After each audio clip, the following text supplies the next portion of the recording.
Hi, I'm Marty Harbin from the 16th District. I represent Fayette, Lamar, Pike County, and Spalding counties in Georgia. And today I want to honor our veterans. As we see Veterans Day upon us, I believe that each one of us needs to look at what's been provided for us in the freedoms that we have by those who've gone before us and those who have fought for us in the present. I'll give you just as a story. My dad's been dead for about 9 years, and he fought in World War II. And I'll never forget as a kid just sitting and listening to him talk about when World War II broke out. He was 19 years old, playing football up at the church, and it was on December the 7th of 1941.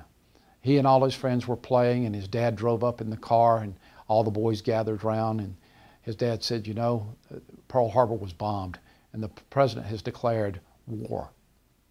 Each one of the boys looked at one another and said, what can we do? And each one said, I'm going to join the Marines. I'm going to join the Navy. My dad joined the Air Force. And off they went on Monday morning because they knew that it was going to be a draft, but they wanted to make it their choice.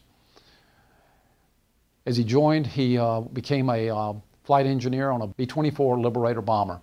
He ran the top turret and talked about the times when the Japanese would come in with their attack planes as they were bombing, and he was shooting the .50 caliber on the top of the bomber.